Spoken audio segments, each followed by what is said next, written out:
everyone who knows me eventually comes to the realization that I'm a pretty negative person. I didn't grow up thinking things would work out. I grew up thinking, all right, when's it gonna go bad? I mean, I'm naturally negative. I mean, I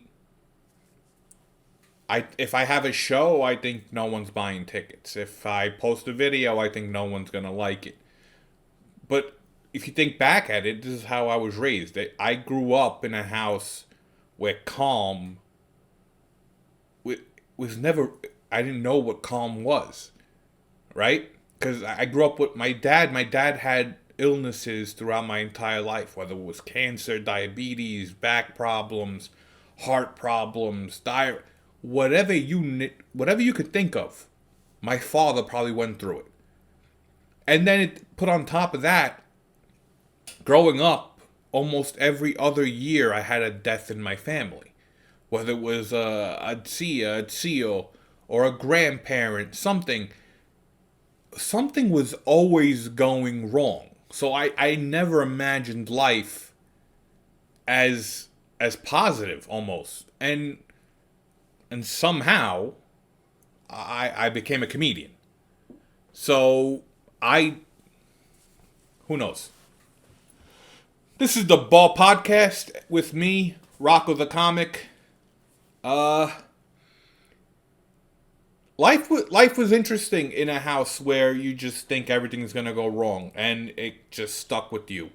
My mother was the most paranoid person I knew. She up and I Here's the thing. I got my license the moment I turned 16, right? But I wasn't allowed to drive.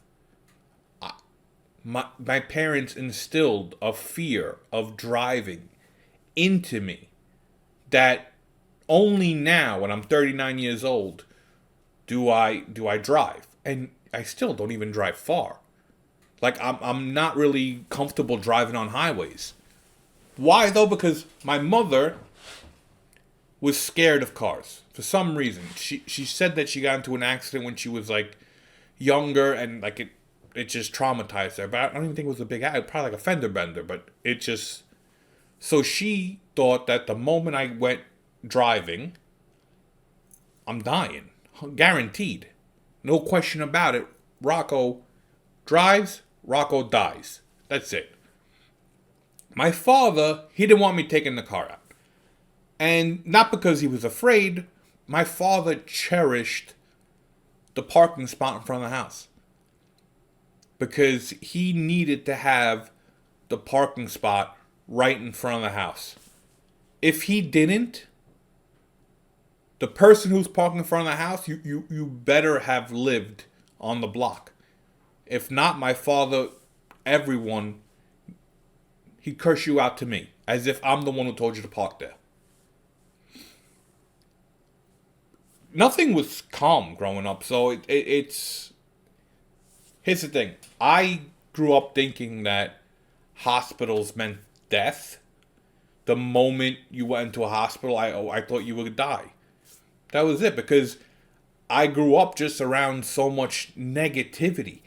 My mother had, and this is, I don't even know if this is normal. My mother had a purse, right? That was her hospital purse.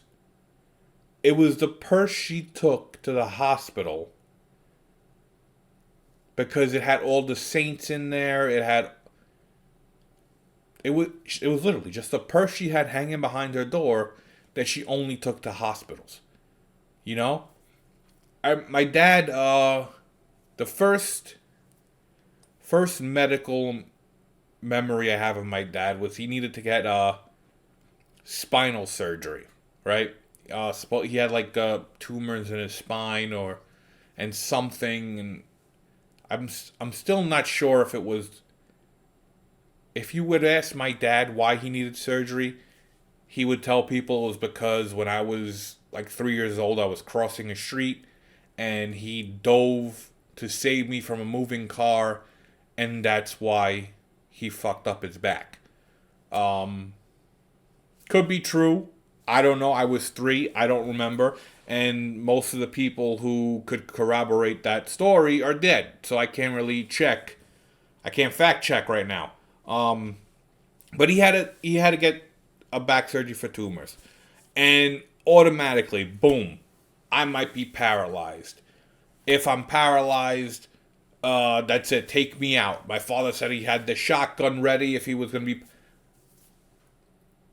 Me and my sister were ready for my father to have surgery. And what we did was we competed to who had the best idea for how daddy would get into the fridge after surgery. My idea was you take the table, the chair from the kitchen, you turn it around, face it in front of the fridge, you sit down, open the fridge, boom. There it is, access. I don't even know what my sister's ideas were, but it wasn't mine. And thinking about it now, yeah, that's a hassle. And what the hell? Who's staying at the fridge long enough where you need to pull up a chair? I mean, it wasn't the greatest idea. It was just, there was always tense. It was always a tense situation growing up.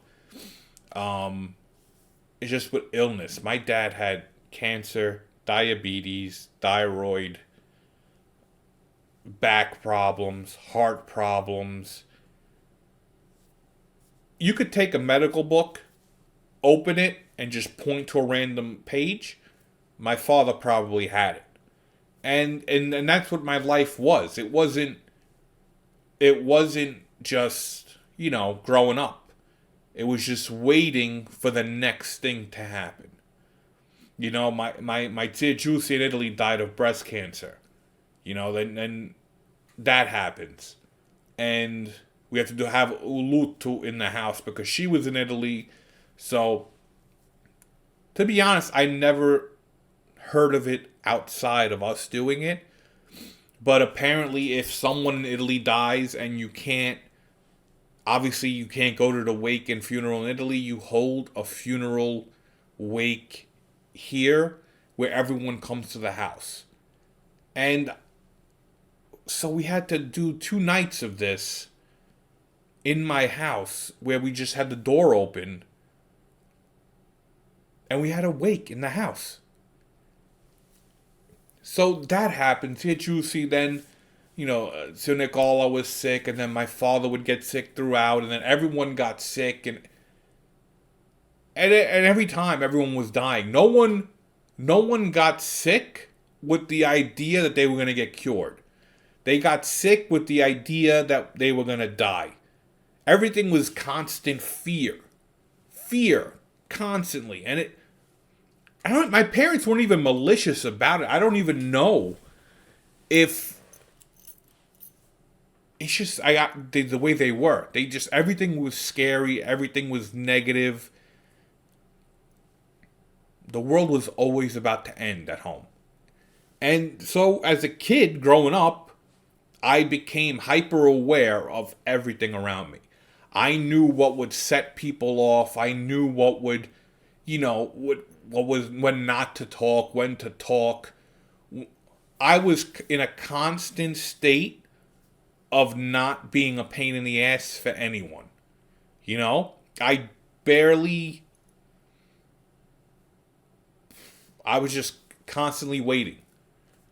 I still to this day, which is odd. It's odd. I don't like being the center of attention. I like to blend in.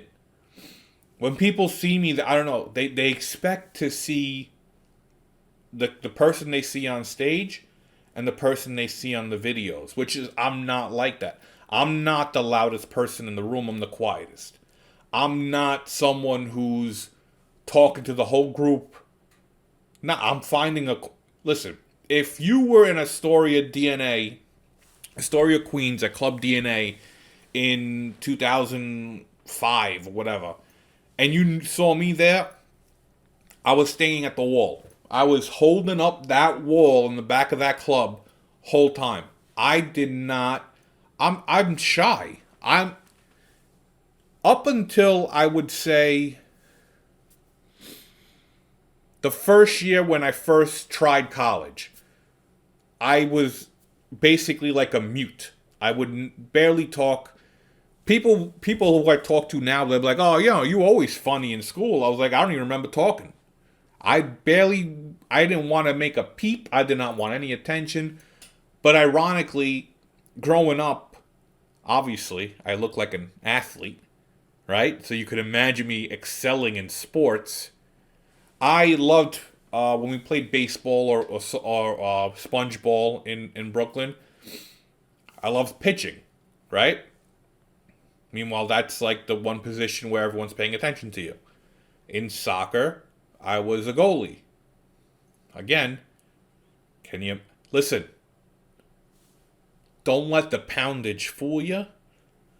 I could fly a little bit, right? I made the floor shake, but I could fly. Yeah, goalkeeper, again, the most stressful position on the field, the most singular position on the field, and that's what I wanted to be. And now I'm a comedian, where I have to talk by myself to a room of people who I have to make them laugh. So it's weird to go from that to that, but it's growing up, that's what life became. Now,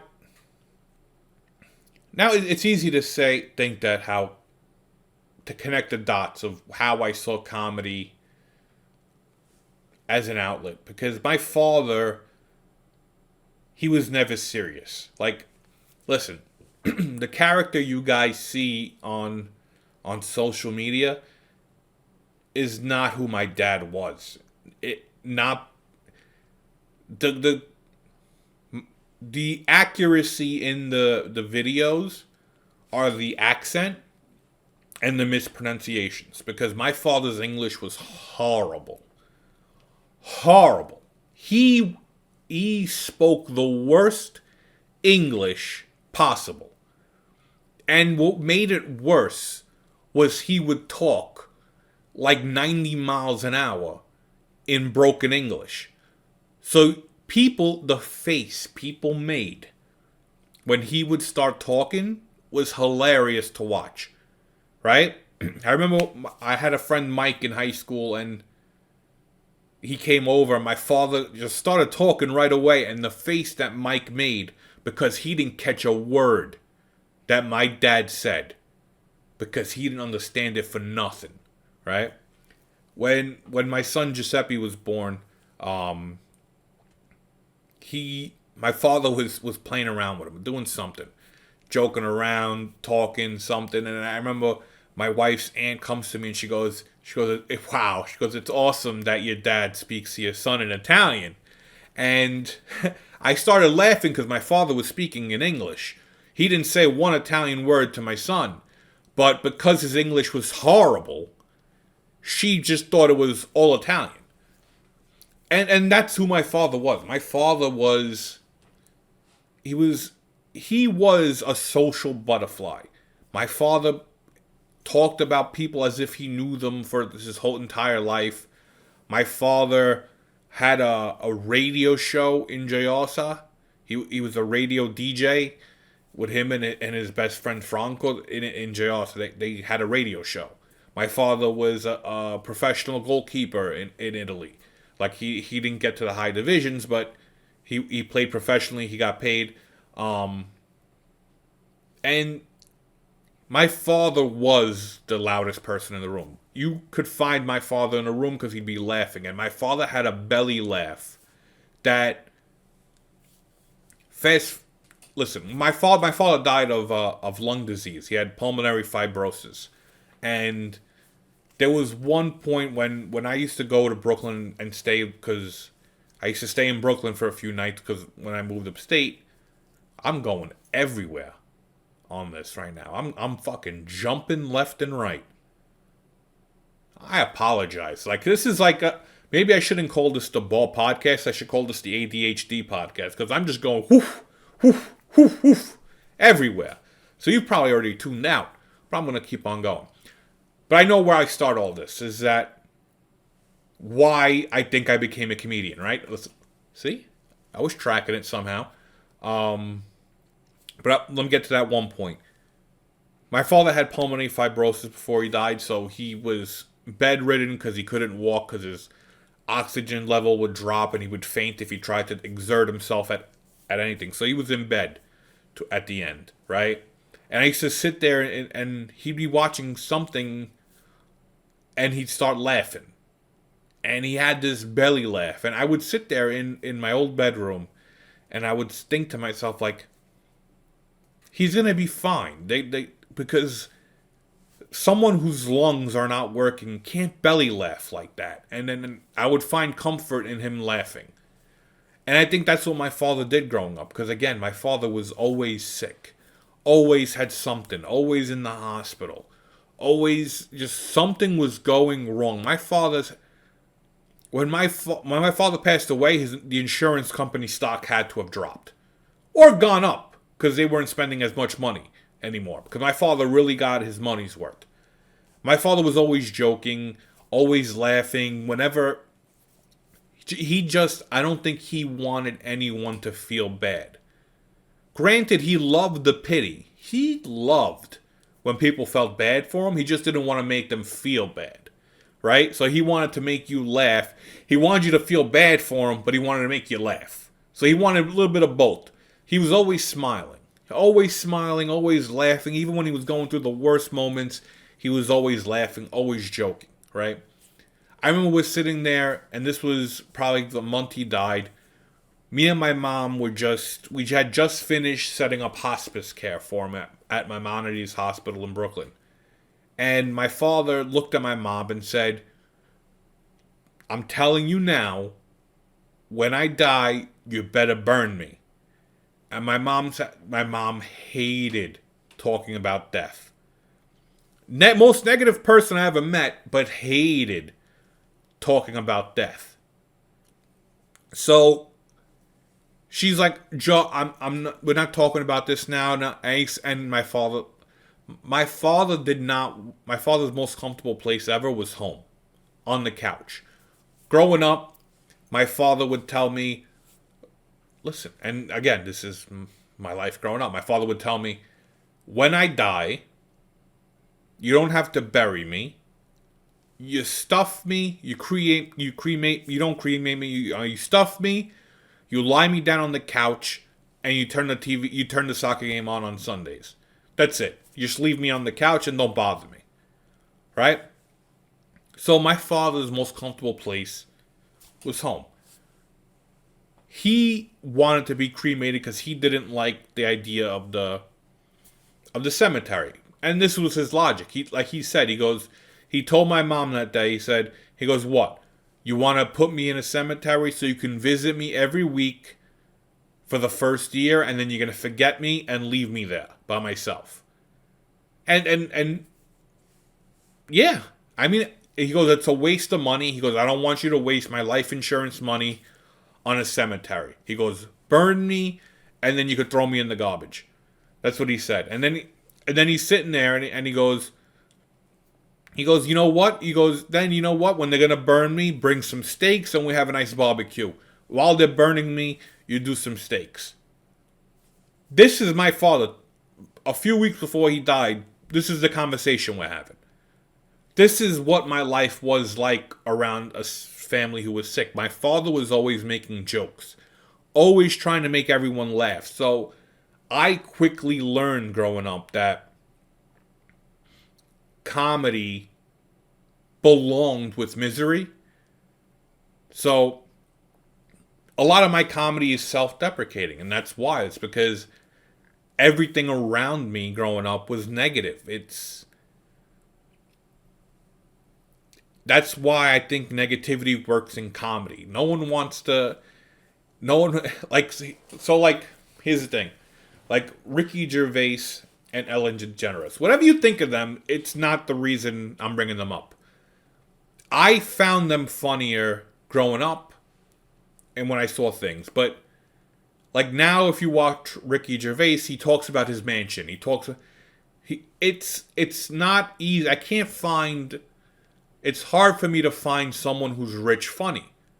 It's the same reason why rappers' music declines once they get more successful, because you you can't be rapping about a hard life live when you have a Lamborghini and live in a mansion. You know? It's the same reason why I can't find really, really attractive people funny. It's because you already have it easier. You already have it easy in life. God gave you that face, that body. You don't have to do anything else. You don't try to take what I got to do. All right? Because I quickly learned growing up that this face here wasn't enough. Right? I liked pasta too much. Right? I figured that my voice, my personality was going to be what helped me. And granted, even then, I figured that out way too late in life. So where are we? This is the first episode of the podcast, and I've already... Well, it's not the first episode. It's the rebirth of the podcast. And this is what it's going to be. You know, BALL is not an acronym. All right, so if you're out here thinking that BALL stands for something like Body of Hell, which I do have a body of hell, BALL is not an acronym. It's BALL. BALL is the word. It's a blanket word. It either means you don't know, you don't want to say. It fits everything. It's like, who cooked this steak, BALL? This steak is great. BALL. It's when you don't want to say, you have no idea, BALL. And that's what this podcast is. I have no idea what's going to be. It might be me just ranting. It might be me telling random stories. It might be, I don't know, maybe I'll have guests to interview, but as you can tell, I'm in, if you're watching this on YouTube, I'm in my basement. I don't have a studio. I don't have space for a studio. I'm not renting out a studio. If my wife were to see how I have this desk set up right now, she'd probably kill me. So I have to, take all this down before she gets home. But, we'll have fun. We'll just think. We'll talk. And BALL, I figured out, it's not just because I don't know. It's because I figured nobody knows. Nobody knows what they're doing. We're all winging it, right? My dad had no idea what he was doing, raising me. My mom had no idea what she was doing raising me. Nobody has any idea what they're doing, right? I have no idea what I'm doing with this podcast, right? I had no idea. I just started talking. And probably I'm talking to nobody. Who knows? But that's what it is. BALL. Put that on my tombstone, because I have no idea. So that's what BALL is. And just to bring it back, my father did get cremated, right? And until my mom passed away, he was at my mom's house. And then when my mom passed away, she told me to cremate her, which was ironic because she was deathly afraid of being cremated. She was deathly afraid and paranoid about us having to have cremated my dad. But when she was in the hospital with COVID and she called me, she said, if anything happens to me, burn me like daddy. That's what she said. Burn me like daddy. And I said, shut up. Shut up. Don't worry about it. Just get better. So when she passed away, we started discussing really quick, like, where are we going to put them? What are we going to... Maybe we'll rent, like, the mini mausoleum. And I couldn't. Because I had a dream I sound like Martin Luther King right now. I didn't have a dream. I had a wish. I wanted to buy a house, right? And then when I had a house, I wanted to buy a house where I could have my mom live in the house. Not in the same exact, like maybe like a little apartment and she could live in that part. So I always wanted my parents near. So right now, my parents are off to the side of the camera. I have their ashes next to me every day because I want my parents around. So thank you for listening to this this podcast. I don't know. We'll just see. We'll take this little trip together. We'll see what becomes of it. Maybe we'll have guests. Maybe we'll have stories. But thanks for listening. Talk to you soon. That was stupid. What the hell with the finger guns? I don't know.